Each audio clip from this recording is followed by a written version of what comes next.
The sound of a heavy, leather-bound book slamming against a dining table is distinct. It's a thud that vibrates through the wood, rattles the silverware, and in my case, signals the end of a lifetime of silence. My father, Frank, didn't say hello. He didn't ask how my drive was, or how my job as a forensic accountant in the city was going. He just pointed a thick, callous finger at my chest and slammed that greasy ledger onto the lunch table, right next to the lasagna my mother, Eleanor, had spent all morning baking. "You owe us $180,000, Frank stated. His voice wasn't loud, it was flat, factual, the way a landlord speaks to a tenant who is months behind on rent. I looked at the ledger. It was an old thing, the corners peeling, smelling of stale tobacco, and the damp basement where he kept his records. I looked at my mother. She was busy pouring wine, her eyes fixed studiously on the red liquid rising in the glass, refusing to meet my gaze. And then there was Tyler. My younger brother. The golden boy. He was 32 years old, sitting across from me, picking at a loose thread on his designer jeans, looking everywhere but at me. "Excuse me?" I asked, my voice steady. I didn't reach for the book. I knew better than to touch evidence before I understood the crime. "For your brother's arm," Frank said, sitting down heavily at the head of the table. He picked up his fork and stabbed a piece of lasagna, as if he were killing it. "For the surgeries. For the physical therapy. For the trauma that ruined his potential baseball career. It's time to pay the blood debt, Piper." He shoved a single sheet of paper toward me. It was a printed spreadsheet, crude but specific. "Starting today," he chewed, talking through a mouthful of cheese and meat, "you transfer $3,500 a month to this account. Indefinitely. Or you get out of this family." I stared at the paper. "Transfer $3,500/month. Before I tell you what I did next, drop a comment below, and let me know where you're listening from. I'd love to know who is part of our community today." I didn't cry. I didn't beg. I didn't ask why my own parents were looking at me like I was a broken ATM that just needed a good kick to start dispensing cash again. Instead, a strange, cold calm settled over me. It's the same feeling I get at work when I find a discrepancy in a corporate ledger. It is the moment you realize the numbers don't lie but the people do. You see, in my line of work, I deal with fraud. I deal with embezzlement. I hunt down hidden assets in messy divorce cases and trace stolen inheritance funds. I am trained to look at a mess and see the pattern. And right now, sitting at this table in the house I grew up in, looking at the parents who raised me, I didn't see family. I saw suspects. "A blood debt," I repeated, tasting the words. They felt metallic. "For an accident that happened 10 years ago." "It wasn't an accident," my mother piped up, her voice trembling with that practiced fragility she used whenever she wanted to guilt-trip me. "It was a sacrifice. Tyler sacrificed his future for you, Piper. He saved you from those thugs. And look at you now. You have the fancy degree, the promotion, the high salary, the house in Seattle with the view. And Tyler? Tyler has nothing." "I have trauma," Tyler mumbled, finally looking up. His eyes were glassy, likely from the painkillers he still claimed he needed, or perhaps something else he bought with the money he borrowed from me last month. "I have nerve damage, Piper. I can't work a regular job. You know that." "We did the math," Frank continued, tapping the ledger. "With interest and pain and suffering, it comes out to roughly $180,000. That's a bargain, really. A life for an arm. You're lucky we aren't charging you for the emotional distress of watching our son suffer while you went off to college." I looked around the room. The wallpaper was peeling slightly in the corners. The carpet was the same beige shag from the 90s. This house was a shrine to stagnation. And I was the one who had escaped. I was the one who worked 60-hour weeks. I was the one who saved every penny, who built a college fund for children I didn't even have yet, just to ensure they'd never be stuck like this. And they hated me for it. They didn't hate me because I was bad. They hated me because I was the mirror reflecting their own failures. Frank had bankrupted his construction business in 2015. Eleanor had never worked a day in her life. And Tyler? Tyler was a professional victim. So I said, leaning back in my chair. I didn't touch the lasagna. My stomach was a knot of ice. Let me get this straight. You want me to pay a mortgage-size payment to you, every month, forever, because Tyler got hurt when we were 22 and 24. We want you to do what's right, Frank growled. Family helps family. You've been living high on the hog for too long while we scrape by. It's time to balance the books. Balance the books. The irony was so sharp it almost made me smile. If only they knew who they were talking to. They saw Piper, the quiet daughter who always did her homework and never talked back. They didn't see Piper, the senior forensic analyst who had just spent the last 3 weeks building a case against a CEO who embezzled $4 million. They thought this was an ambush. They thought the Sunday lunch was a surprise attack, a calculated strike on my guilt while my defenses were down. They expected me to crumble. They expected me to pull out my checkbook, teary-eyed, and thank them for the opportunity to redeem myself. But I didn't look at the payment plan. I looked at Tyler. Okay, I said softly. The tension in the room snapped. It went from aggressive to confused. My mother blinked, her hand hovering over her wine glass. My father frowned, his eyebrows knitting together. He had expected a fight. He had rehearsed the shouting match. He wasn't ready for compliance. You agree? He asked, suspicious. I agree that debts should be paid, I said, my voice steady. But if I'm going to sign over half my salary for the rest of my life, I need to hear it again. I need to be reminded of exactly what I'm paying for. I reached into my purse. I saw Frank flinch, as if he thought I was pulling out a weapon. In a way, I was. I pulled out my phone. I unlocked it and set it on the table, screen facing down. Tell me, Tyler, I said, turning to my brother. Tell me about that night in the alley. Tyler straightened up in his chair. This was his moment. This was the scripture of our family, the gospel of his own heroism that he had been preaching for a decade. It was the only currency he had left, and he was about to spend it. You really want me to relive that? He asked, his voice taking on a practiced, dramatic weight. He rubbed his right arm, the arm that had healed perfectly fine years ago, though he claimed it ached whenever it rained or whenever he needed money. I need to understand the value of the debt, Tyler, I said, keeping my face completely neutral. Please. Tell me how you saved me. He cleared his throat, glancing at our parents to ensure his audience was captivated. Frank nodded encouragingly, a look of pride on his face that he had never, not once, directed at me. We were walking home from the bar, Tyler began. It was late. I saw those 3 guys shadowing us. I knew they were bad news.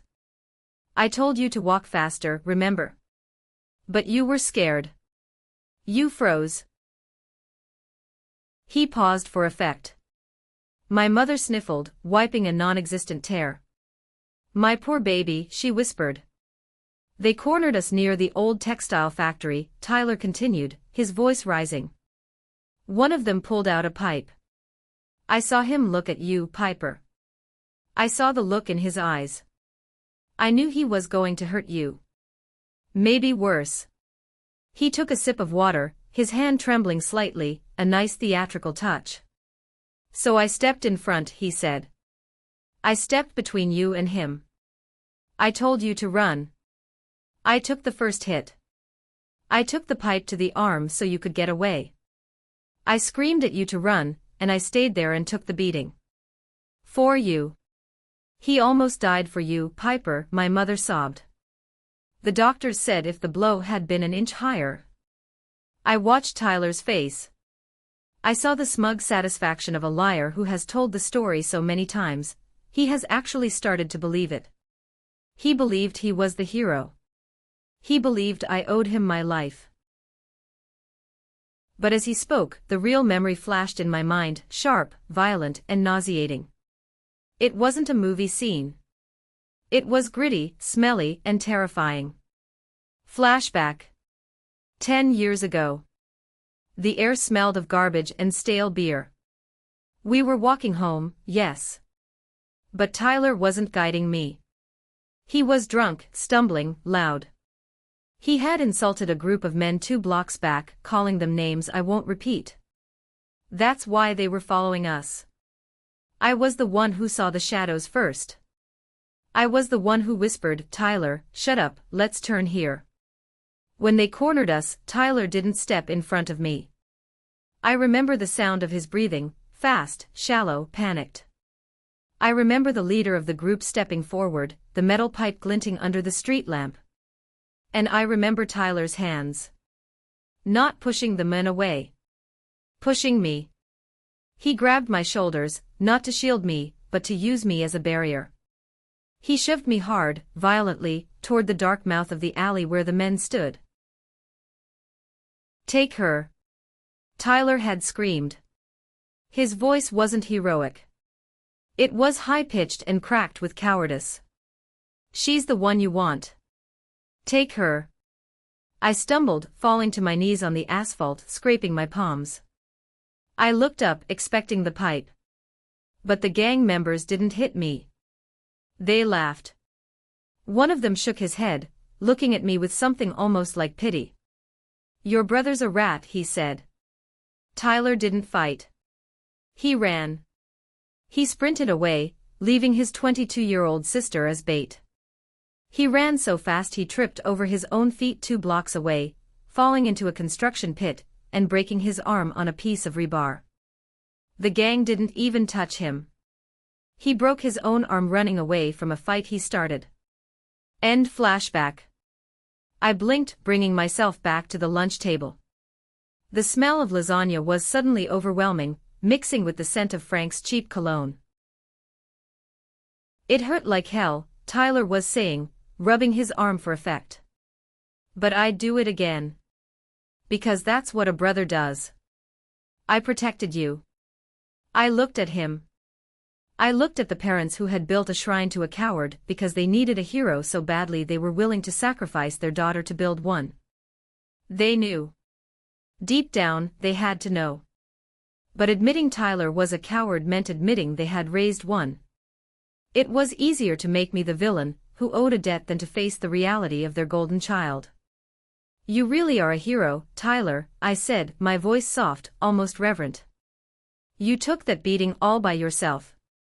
"Damn right I did," he said, puffing out his chest. I reached out and tapped the screen of my phone. "Thank you for clarifying that," I said. "For the record." "What record?" Frank asked, his spoon pausing halfway to his mouth. "Just my own memory," I lied. But inside, I was screaming. He didn't save me. He spent me. He spent my safety to buy his escape then, and now he was trying to spend my future to buy his lifestyle now. I looked at the payment plan again. It wasn't just numbers. It was a ransom note. And the most terrifying part wasn't the demand itself. It was the fact that they knew exactly how much I could afford. $3,500 was exactly 40% of my new take-home pay after my recent promotion. They knew my salary down to the dollar. And suddenly, the memory of 3 weeks ago came rushing back. The moment I realized the call was coming from inside the house. To understand why I didn't flip the table right then and there, you have to understand what happened 3 weeks ago. You have to understand that I walked into this lunch not as a confused victim, but as a woman who had already been stabbed in the back, and was just waiting to see who held the knife. 3 weeks ago, I got the promotion of a lifetime. I was named senior partner at the firm. It came with a significant raise and a substantial bonus. It was the kind of money that changes your life, Not just buy a nice car, money, but security for decades, money. I was ecstatic. And like a fool, I wanted to share it with family. Not my parents. I knew better than to tell Frank and Eleanor about money. They viewed my bank account as community property. But I told Aunt Linda. Linda was Frank's younger sister. She was the cool aunt. The one who slipped me $20 when I was a teenager and told me to buy lipstick. The one who listened when I cried about boys. I thought she was my ally. I thought she was the one person in this genetic cesspool who actually saw me. We met for coffee. I told her about the promotion. I told her the exact numbers because I was proud, and I thought she would be proud too. "Oh, Piper, that's amazing," she had gushed, hugging me. "You deserve every penny. You've worked so hard." She asked questions. Innocent questions. "So how much is the bonus exactly? Do you keep that in a savings account or invest it? Who handles your taxes now?" I answered them. I trusted her. 2 days later, at 2 a.m. on a Tuesday, my phone pinged. I am a light sleeper. Anxiety does that to you. I rolled over and checked the notification. It was an automated alert from a credit monitoring service I subscribed to. New inquiry. High-risk personal loan application. Amount, $60,000. I sat up in bed, the blue light of the screen illuminating my bedroom. My heart hammered against my ribs. I didn't panic. I didn't call the bank in a tearful rage. I opened my laptop. I logged into the credit bureau. There it was. An application for a home improvement loan submitted 10 minutes ago. I looked at the details. The applicant used my name, my social security number, my old address, the one I lived at 5 years ago. But they made a mistake. A sloppy, arrogant mistake. They used an email address for the contact, trainolds88@gmail.com. Tyler. My blood ran cold.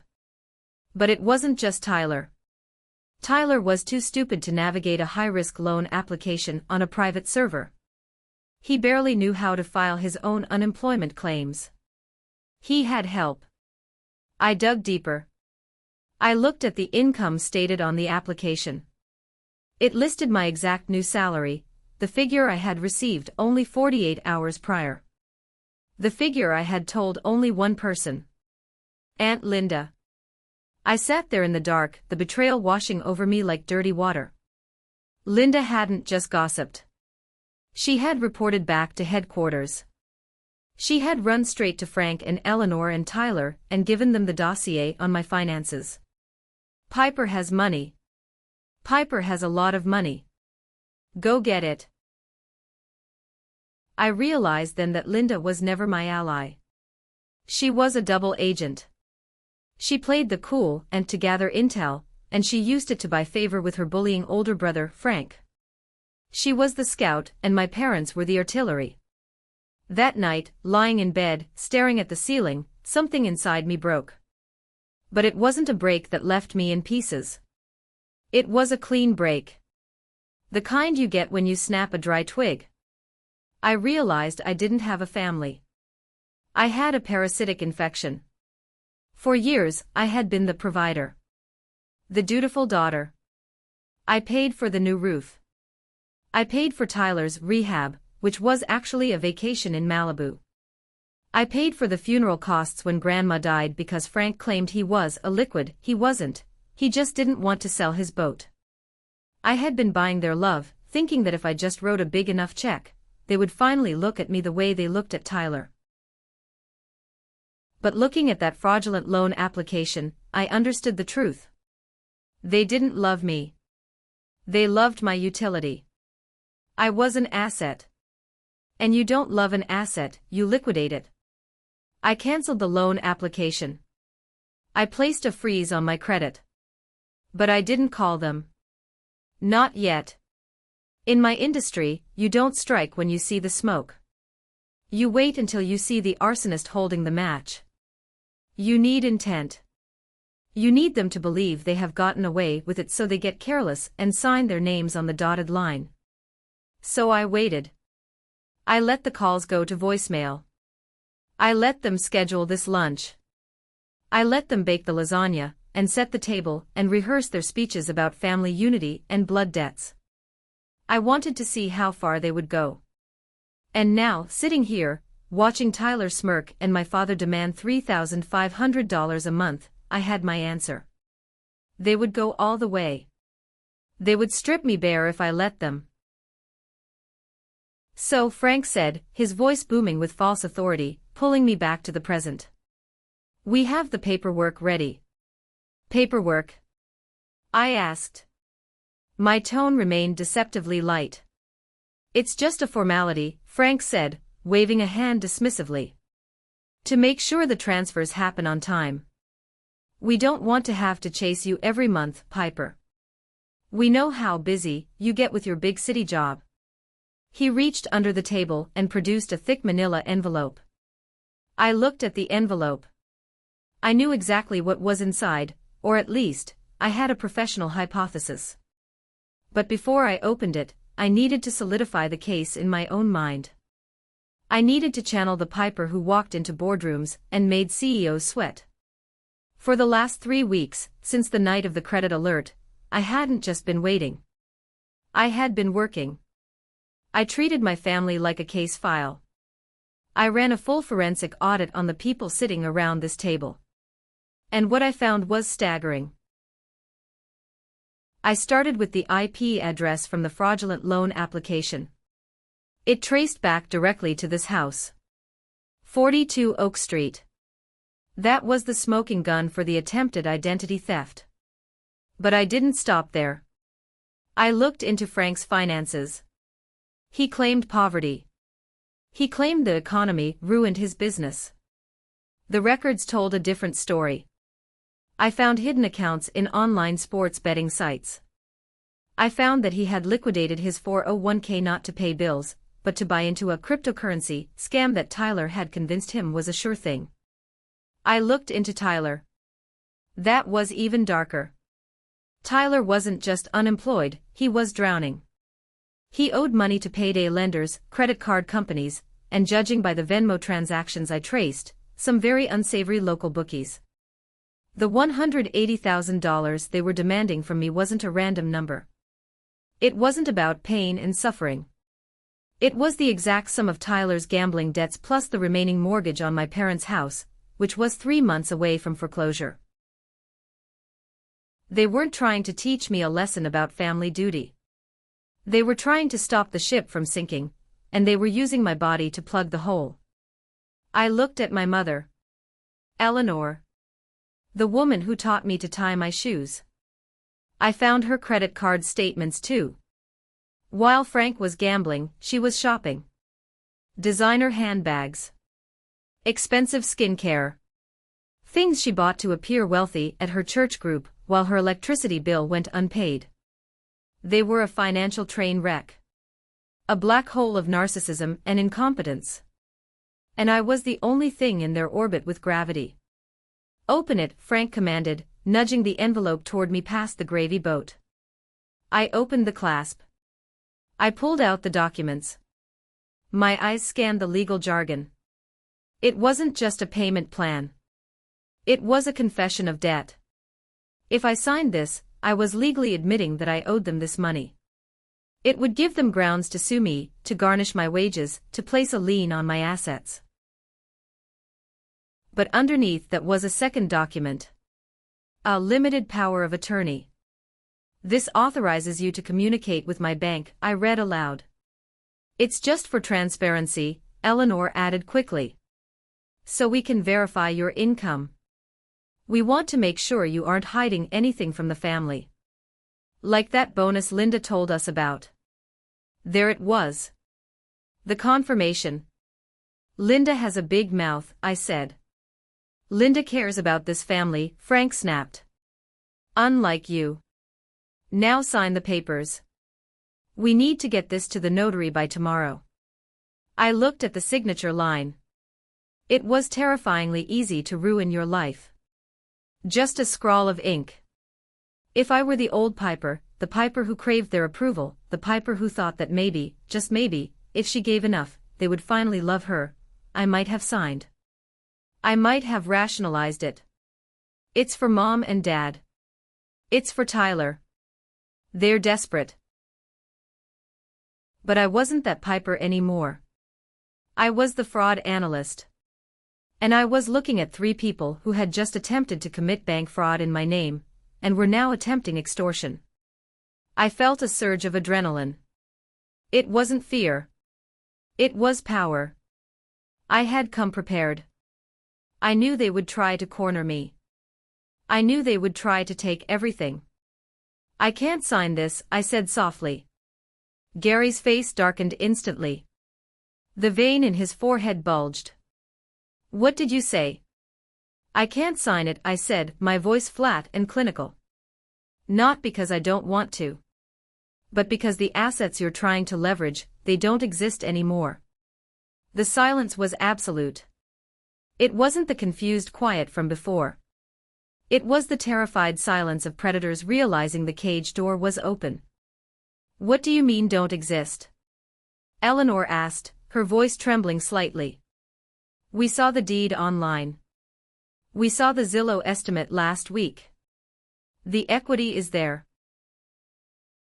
The equity was there, I corrected. 2 days ago. I reached into my bag again. You have your paperwork, I said. And I have mine. I pulled out a single sheet of paper. It wasn't a thick contract like theirs. It was a simple photocopy of a cashier's check and a closing statement. I sold the house, I said. 48 hours ago. It was a cash offer from an investment firm. We closed yesterday morning. Frank stood up so fast his chair tipped over backward, crashing onto the linoleum floor. You sold my house. It was never your house, Frank, I said, dropping the dad title. It was my house. My name on the deed. My name on the mortgage. My blood, sweat, and tears paying for it while you gambled your pension away. But the equity, he shouted, his face turning a dangerous shade of purple.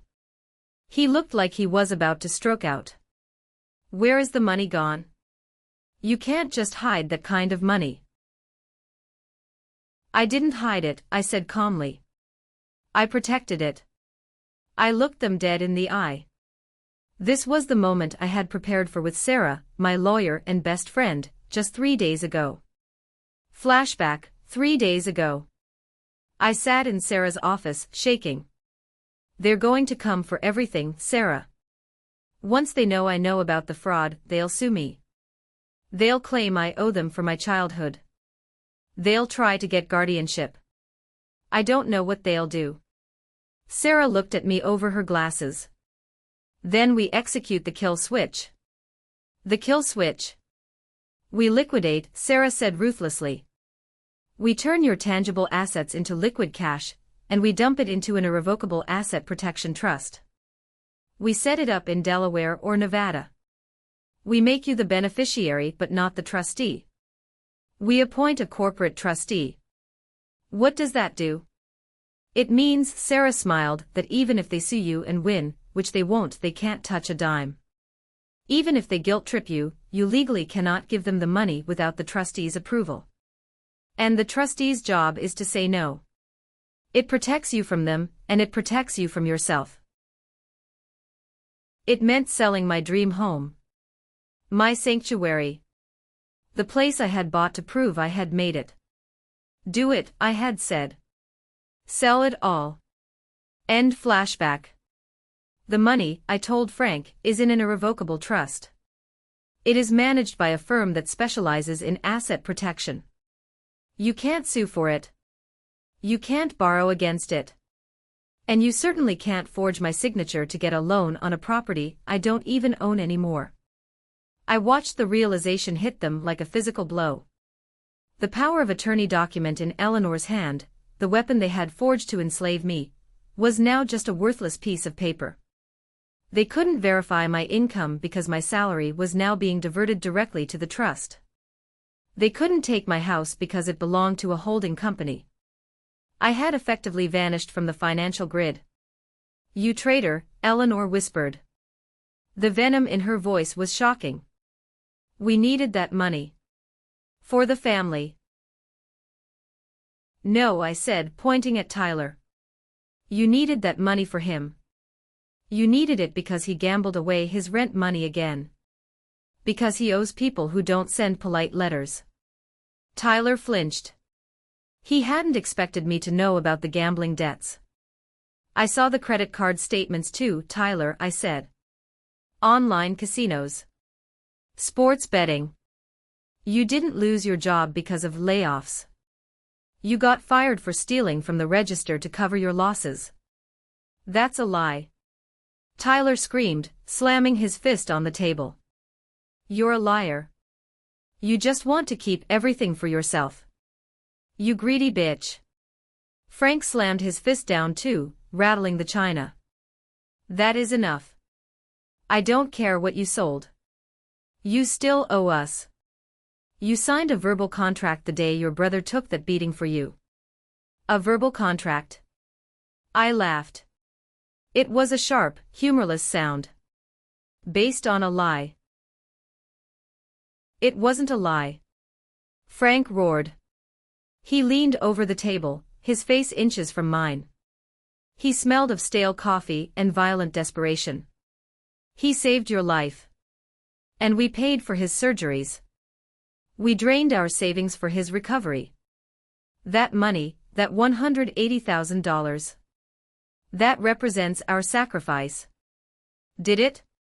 I asked. I reached for the final piece of evidence. The one that would destroy the narrative forever. "Then why did I find this?" I pulled out the printout from the National Insurance Claims database. Frank froze. He recognized the logo on the paper. "What is that?" he snarled, eyeing the paper in my hand like it was a loaded gun. "It's a receipt," I said. "From the past." I slid the printout across the table. It stopped right in front of him, next to the greasy ledger. $180,000, I read aloud. Paid out in 2014 by the Victim Compensation Fund. Claimant, Gary and Susan Reynolds. Beneficiary, Tyler Reynolds. Note, in my anger, I used their legal names. Gary and Susan, Frank and Eleanor were what they insisted on being called socially to sound more sophisticated. The color drained from my mother's face so fast she looked like she might faint. She grabbed the edge of the table to steady herself. "Gary," she whispered. "You stared at the paper," I said, my voice rising just enough to cut through their shock. "You already got paid. You filed a claim for every surgery, every therapy session, every bottle of aspirin. The state paid for all of it. That money was for his pain and suffering. It was compensation." Eleanor shrieked, finding her voice. "It was our compensation for the stress." "Exactly," I said. "Compensation. Which means the debt is settled. But you didn't just spend it, did you? You spent it and then you kept the ledger. You kept the receipts and you decided to charge me for the same bill 10 years later." I looked at Tyler. He wasn't smirking anymore. He looked sick. "That's called double-dipping, Tyler," I said. "And in the eyes of the law, it's not just greedy. It's felony insurance fraud. You can't collect damages from the state, and then extort the same damages from a family member. You can't prove we spent it." Frank stammered, desperate. "Maybe we saved it. Maybe it's in a trust for Tyler." "I don't have to prove it," I said. "The bank records I pulled last night prove it." I leaned forward. "You used that money to pay off your gambling debts in 2015, Frank. You used it to buy that boat that sits in the driveway, rotting because you can't afford the gas. You used it for Mom's aesthetic procedures. You didn't spend a dime on Tyler's recovery that the state didn't reimburse. You ungrateful little witch, Frank lunged across the table, grabbing for the paper. I snatched it back. Careful, Dad. That's just a copy. The original is already with my lawyer. And guess what else she has? I tapped my phone. She has the audio file of this entire conversation. The room went dead silent. Tyler looked at the phone, face down on the table, the little red light presumably glowing against the wood. You recorded us. Tyler whispered. From the moment I walked in, I lied.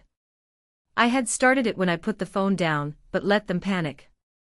I have you admitting the debt is for the arm. I have you admitting you want $180,000. And now, I have proof you already collected that money. It's extortion, Frank.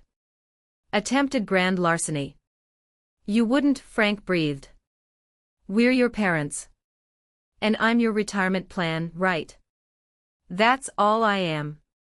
I stood up. My legs felt shaky, but I locked my knees. I grabbed my purse. I'm done, I said. I'm leaving. And if you ever try to contact me again, if you ever try to apply for a loan in my name, or call my boss, or show up at my apartment, I won't just send a letter from my lawyer. I looked at Frank, then at Eleanor, then at Tyler. I'll send the FBI. I'll send the IRS to audit that crypto scam. I will burn your little world to the ground. I turned and walked toward the door. I reached for the brass handle. My hand was steady. I was 3 seconds away from the cool air of the driveway and the end of this 10-year nightmare. But I forgot one thing about narcissists. They don't let their victims leave. When they lose control, they don't surrender. They escalate. A heavy weight slammed against the wood next to my head. Frank didn't just step in front of me.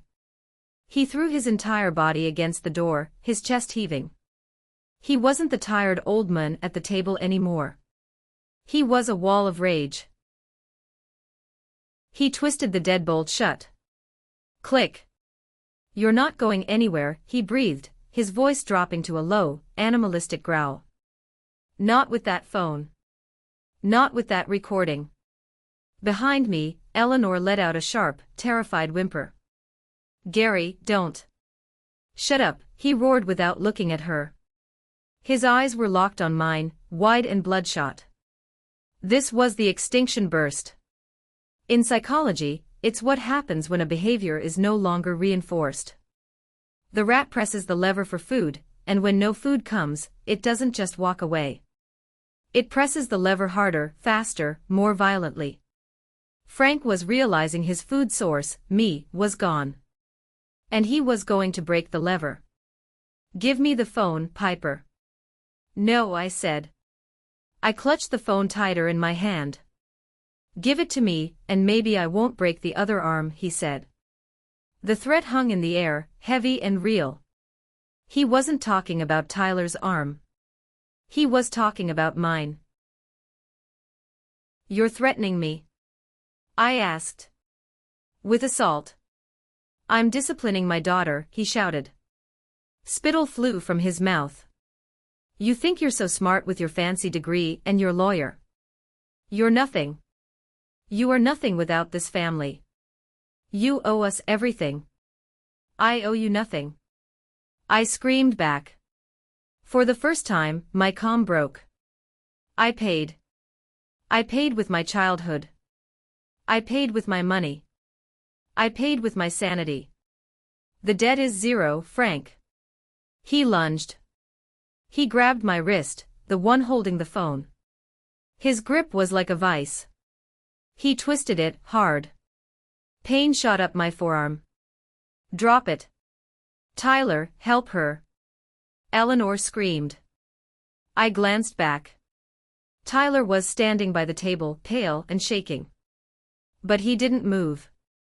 Of course, he didn't move. He was a coward. He watched his father assault his sister just like he watched the gang assault me in the alley. He was consistent, I'll give him that. Let go of me. I kicked Frank in the shin. He grunted but didn't let go. He was stronger than he looked. He slammed me back against the door. My head hit the wood with a sickening thud. Stars danced in my vision. You are going to unlock that phone, Frank hissed, his face inches from mine. You are going to delete that recording. And then you are going to sign that power of attorney. Or so help me God, you won't walk out of here. Gary, stop. You're hurting her. Eleanor was crying now, useless, theatrical tears. She's destroying this family. Frank yelled back. I felt his fingers digging into my skin, trying to pry my fingers open. I knew I couldn't win a physical fight. He was 80 pounds heavier than me and fueled by manic rage. But I didn't need to win the fight. I just needed to buy time. Okay. I gasped. Okay. Stop. I'll give it to you. He stopped twisting, but he didn't let go. He looked at me, suspicious. Unlock it. I have to look at it to unlock it, I panted. Face ID. He loosened his grip just enough for me to lift the phone. I wasn't unlocking it to delete the file. I held the phone up to my face. The screen lit up. It wasn't on the voice memo app. It was on the phone app. The background was green. The timer was running. 3:42, and the name on the call wasn't Sarah. It wasn't Aunt Linda. It was 911. Frank stared at the screen. It took a second for his brain to process what he was seeing. What? I dialed 911 before I handed you the ledger, I said, my voice shaking but loud. I didn't hang up. The line has been open the entire time. I looked directly into the camera lens, as if speaking to the operator. Officer, are you there? A calm, female voice crackled from the speakerphone. I'm here, ma'am.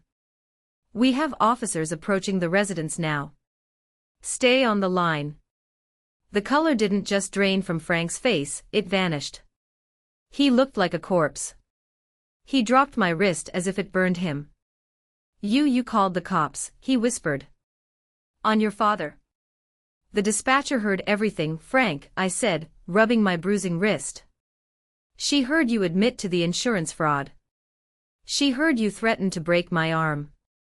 And she definitely heard the deadbolt click. That's false imprisonment. I was just. He stepped back, his hands shaking. False imprisonment, I listed, my voice clinical again. Extortion. Assault. Domestic violence. That's for felonies in 3 minutes. You're on a roll. Tyler. Frank spun around. Get rid of the ledger. Hide the papers. Tyler scrambled for the table, grabbing the greasy book. Whoop whoop. The silence in the hallway was shattered by the wail of sirens cutting through the suburban quiet. They weren't distant. They were in the driveway. Blue and red lights flashed through the transom window above the door, painting Frank's terrified face in alternating shades of bruising. Bang. Bang. Bang. A heavy fist pounded on the other side of the wood. Police. Open the door. Frank looked at the door, then at me, then at the ruins of his life. He looked small. He didn't look like the giant who had terrorized my childhood. He looked like exactly what he was, a failed man who had tried to steal his daughter's future because he couldn't build his own. Open it, I commanded. He didn't move. He couldn't. He was paralyzed by the reality crashing down on him. So, I did it for him. I reached past him, unlocked the deadbolt, and pulled the door open. 2 officers stood on the porch, hands near their holsters. One was a tall man with a stern face, Officer Miller. The other was younger, Officer Jones. Ma'am, are you safe? Miller asked, looking from me to the trembling men behind me. I am now, I said. I stepped out onto the porch, taking a deep breath of the cool, fresh air. It smelled of rain and freedom. I pointed back into the house. That man refused to let me leave. He assaulted me. I held up my wrist, which was already turning a dark, angry purple. And his son is currently trying to hide evidence of financial fraud in the kitchen. Officer Miller nodded to Jones. Secure the scene. As they walked past me to cuff Frank, I didn't look back. I didn't want to see my mother crying. I didn't want to see Tyler claiming he was a victim. I didn't need to see it. I heard the click of the handcuffs. Click. It was the most satisfying sound I had ever heard. Better than the sound of a closing deal. Better than the sound of applause. Peace is expensive. It cost me my family. It cost me my history. But as I walked down the driveway steps toward my rental car, leaving the flashing lights behind me, I knew the audit was finally complete. The books were balanced. And I was finally in the black. You might think that seeing your father in handcuffs and your brother cowering in the corner while police secure the scene is the end of the story. You might think that once the blue lights fade and the sirens stop, silence returns and you can finally breathe. But if you have ever dealt with a toxic family, you know that the arrest is not the end. It is just the bell ringing for the next round. I spent the next 4 hours at the precinct giving my statement. I sat in a sterile room with gray walls, recounting the last 10 years of my life to Officer Miller. I told him about the identity theft, the credit card fraud, the extortion attempt, and the physical assault. I handed over the digital recording. I handed over the ledger. By the time I walked out of the station, it was past midnight. My wrist was throbbing, wrapped in an ace bandage the paramedic had applied. I was exhausted. I just wanted to go to my hotel, sleep for a week, and forget the name Reynolds.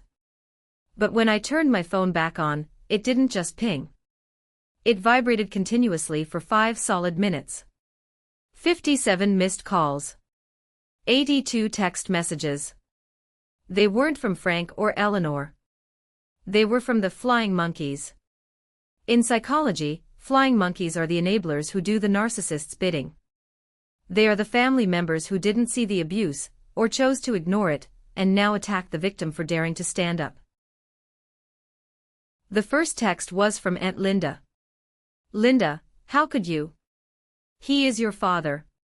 Call the police and drop the charges immediately. You are destroying this family over money. You selfish, heartless girl. I stared at the screen.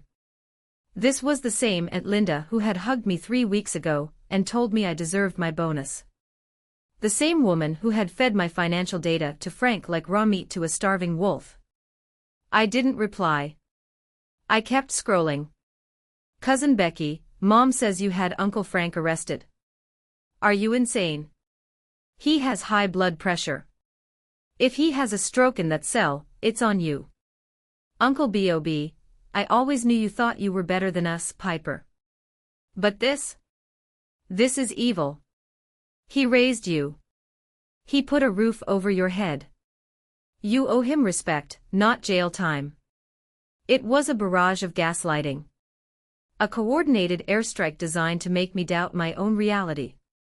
For a second, standing there in the parking lot under the buzzing halogen lights, I felt that old, familiar pull. The guilt. The voice in the back of my head whispering, maybe they're right.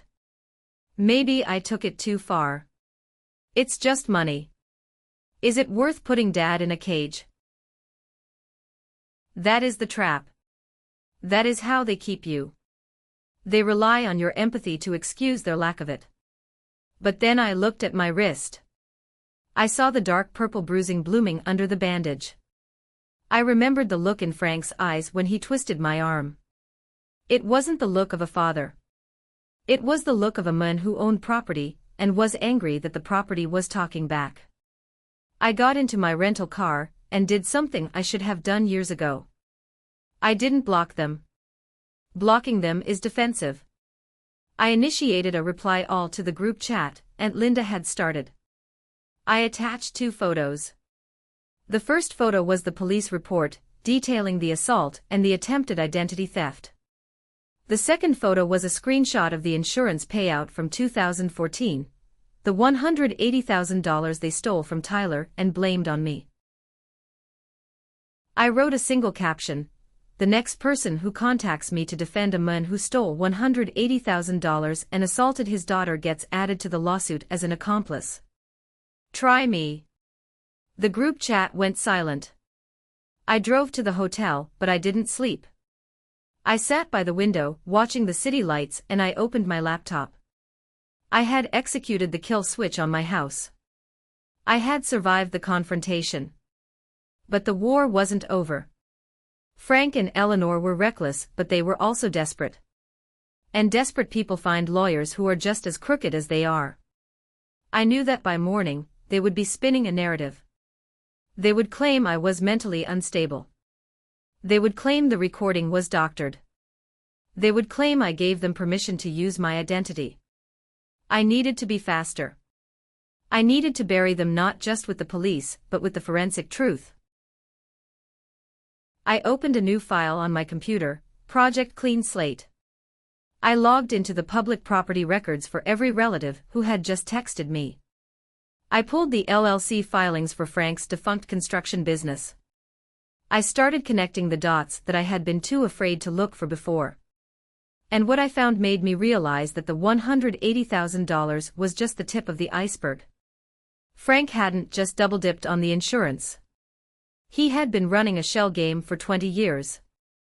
And he had used everyone, Linda, Bob, Tyler, me, as pawns. The next morning, I didn't go to the police station. I went to the best family law attorney in the state, a woman named Sarah had recommended. Her name was Catherine, and she looked like a shark in a Chanel suit. "They're going to make bail," Catherine said, reviewing the file. "First offenders, non-capital crime. They'll be out by noon. And then they will come for you civilly. They'll sue for support. They'll sue for emotional distress." "Let them," I said. I slid a flash drive across her mahogany desk. "What's this?" "This," I said, "is the audit trail of where the $180,000 went.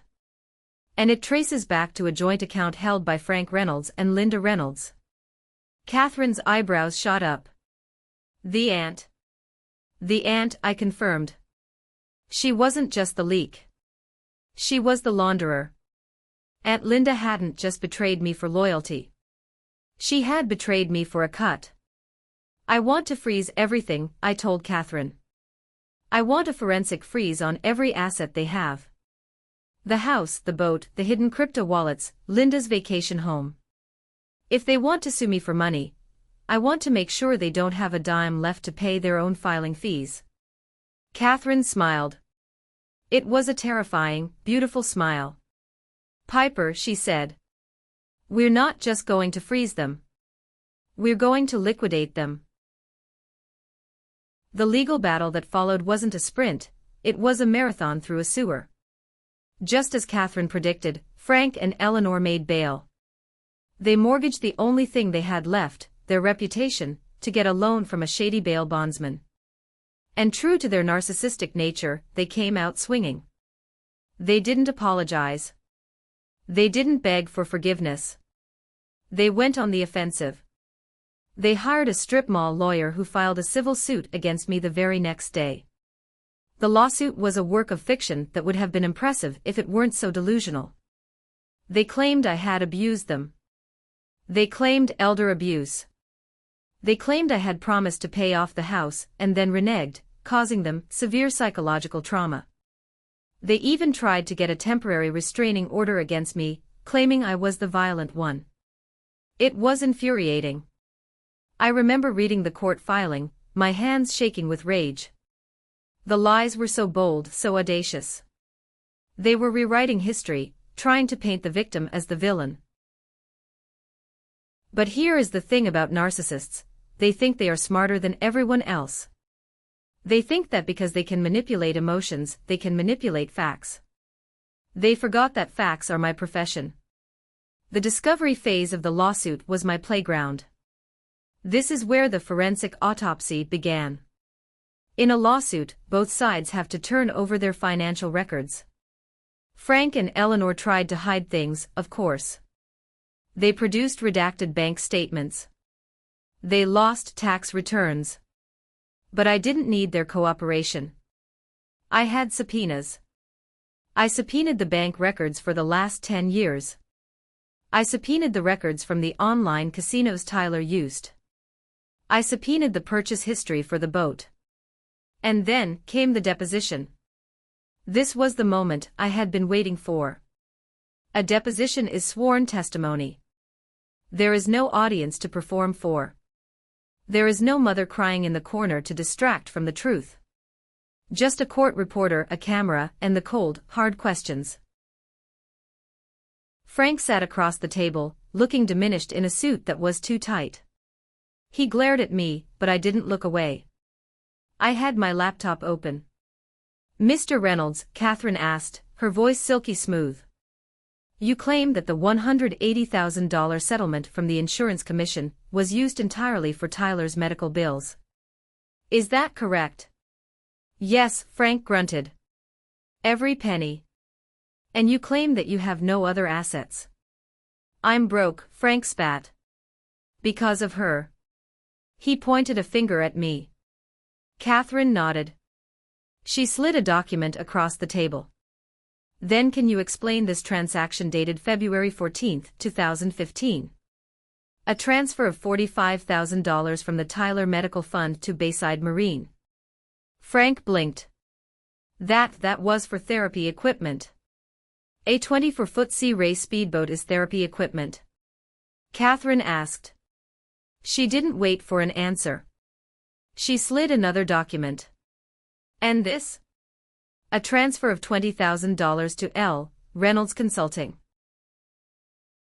I watched Frank's eyes dart to the door. He knew. He knew we had found Linda. "I don't know what that is," he lied. "We deposed your sister Linda yesterday, Mr. Reynolds," Catherine said. "She was very cooperative. Once we explained that she was facing potential conspiracy charges, she gave us the ledger." Frank went pale. The ledger on the table that Sunday lunch had been a prop. The real ledger was kept by Linda, the bookkeeper of their fraud ring. "Linda admitted that she has been funneling money for you for years to hide it from creditors," Catherine continued. "She admitted that you took the insurance money, bought the boat, paid off your gambling debts, and gave her a 10% cut to hide the rest. And she admitted that the plan to extort Piper was your idea, hatched 3 weeks ago when she told you about the bonus." Frank was silent. He looked like a fish gasping for air.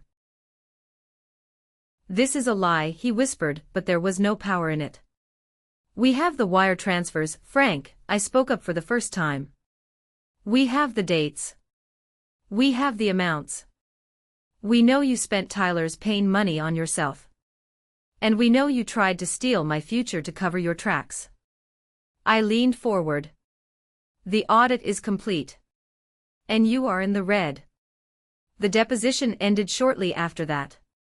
Frank's lawyer, realizing his client had just perjured himself on camera, called for a recess and practically dragged Frank out of the room. But the real twist, the one that finally broke the family apart, didn't happen in the deposition room. It happened in the hallway. Tyler was waiting there. He had been listening through the door. Tyler, the golden child. Tyler, the one they did it all for. Tyler, who had believed, in his own twisted way, that his parents were protecting him. He looked at Frank. "You spent it?" Tyler asked. His voice was small. "You spent the insurance money. You told me the state denied the claim. You told me we got nothing." Frank waved him off. "Not now, Tyler. You bought a boat." Tyler's voice rose. "I was living in a basement apartment eating ramen, and you bought a boat. I did what I had to do." Frank snapped. "I kept this family afloat." "You stole from me," Tyler said. The realization hit him. The hero narrative wasn't just a lie he told others, it was a lie his parents had used to rob him too. They had used his injury as a payday, and then convinced him he was a burden so he wouldn't ask questions. Tyler looked at me. For the first time in his life, he didn't look at me with contempt. He looked at me with recognition. We were both victims of the same con artists. "I want to talk to the district attorney," Tyler said to the heir. Frank grabbed his arm. "You shut your mouth." Tyler yanked his arm away. "Don't touch me. I'm done covering for you." He walked over to Catherine. "If I testify," Tyler asked, "can I get a deal?" It was the final nail. The family wasn't just fractured. It was cannibalizing itself. The rats were fleeing the sinking ship, and they were eating each other on the way out. The trial, or rather, the sentencing hearing that eventually followed, was a spectacle of misery. Once Tyler flipped, the house of cards didn't just fall, it incinerated. Tyler gave the DA everything. He gave them the passwords to the encrypted accounts. He testified about the coerced, blood debt narrative. He even admitted to the gambling, painting it as a coping mechanism for the emotional abuse he suffered. Frank and Eleanor eventually pleaded guilty. They had no choice. The forensic evidence I had compiled, combined with Linda's ledger and Tyler's testimony, was overwhelming. They pleaded guilty to wire fraud, identity theft, and insurance fraud. The day of the sentencing, I sat in the back row. I didn't want to be near them. I just wanted to see the conclusion. The judge was a stern woman who had clearly seen enough greedy families to last a lifetime. She looked at Frank and Eleanor, standing there in their orange jumpsuits. The arrogance was gone. They looked old. They looked small. "In 30 years on the bench," the judge said, peering over her glasses, "I have rarely seen a case of such profound parental betrayal. You didn't just steal your children's money. You stole their trust. You stole their sense of safety. You treated your daughter like a bank and your son like an ATM card." She hammered the gavel. Gary Frank Reynolds is sentenced to 5 years in federal prison. Susan Eleanor Reynolds is sentenced to 3 years. Restitution is ordered in the amount of $280,000 to be paid to the victims and the State Insurance Commission. 5 years. It wasn't a life sentence, but for a narcissist it was worse. It was a public branding. Everyone knew. The church group, the country club, which they had been kicked out of years ago, the extended family. The mask was ripped off. But the justice didn't stop at prison time. The restitution part was where the real pain lay. Since they had no cash, the state seized their assets. The house on Oak Street, the house where I had grown up, the house where Tyler had been groomed to be a failure, and I had been groomed to be a servant, was seized. It was put up for auction to pay back the insurance commission and the legal fees. The boat was towed away. Even Aunt Linda wasn't spared. Because she was a co-conspirator, her assets were frozen, and she was facing her own separate trial for money laundering. She sent me one last email, begging for mercy, claiming she was just trying to keep the peace. I didn't reply. I printed it out and filed it in the evidence folder. Tyler got probation. 3 years. He also got mandatory gambling addiction counseling, and was ordered to pay restitution for the theft from his previous employer. He wasn't innocent, but he was the lesser evil. After the hearing, Tyler found me in the parking lot. He looked rough. He had lost weight. He was working a minimum wage job at a warehouse, living in a halfway house. "Piper," he said. He didn't come too close. He knew the boundaries now. "Tyler," I acknowledged. He struggled with the words. "I'm sorry. About the alley. About everything." I looked at him. I wanted to forgive him. I wanted to hug him and say we could start over. But that's the Hollywood ending, and this was real life. Real life is messy, eh? I appreciate the apology, I said. But we aren't friends, Tyler. We're just two people who survived the same train wreck. I know, he nodded. I wanted you to know that I told the truth. Finally. You did, I said. And that matters. Good luck, Tyler. I got in my car and drove away. I didn't look back at him. I couldn't save him. I had spent 30 years trying to save my family, and it had almost cost me my soul. I had to save myself. That evening, I drove to the house on Oak Street one last time. It had a foreclosure sign on the lawn. The windows were dark. I stood on the sidewalk and looked at the window of my old bedroom. I remembered the nights I spent in there studying, working, dreaming of a way out, terrified that I would never be good enough for them. I realized now that I was never the problem. I was the solution they were too greedy to appreciate. I took the old payment plan Frank had given me, the spreadsheet demanding $3,500 a month. I had kept it in my purse this whole time. I pulled out a lighter. I lit the corner of the paper. I watched the flame curl the edge, turning the black ink into gray ash. I watched blood debt disappear. I watched family obligation turn to smoke. I dropped the burning paper onto the asphalt and watched it burn until there was nothing left but a smudge of carbon. A sudden wind blew the ash away. I got back in my car. I had a flight to catch. 6 months have passed since the sentencing. I'm recording this from my balcony in Seattle. It's raining today, that soft, steady Pacific Northwest rain that washes everything clean. I have a cup of coffee in my hand. It's the expensive kind, the kind I used to feel guilty about buying because I felt I should be saving every penny for a family emergency. I don't feel guilty anymore. My life is different now. Quiet. The kill switch worked perfectly. My assets remained untouched. Once the legal dust settled, I dissolved the trust and moved the money into a standard investment portfolio. I bought a new place, a condo downtown with a security system that actually makes me feel safe, not trapped. I still work as a forensic accountant. In fact, business is booming. Turns out, exposing your own parents for a massive fraud scheme is a pretty good advertisement for your skills. Clients trust me because they know I can spot a liar from a mile away. I've lived with the best of them. I haven't spoken to Frank or Eleanor. I never will again. I blocked the prison numbers. I returned the letters unopened. I heard through the grapevine that Eleanor is running a Bible study group in prison, telling everyone who will listen about her ungrateful daughter, who abandoned her. Let her talk.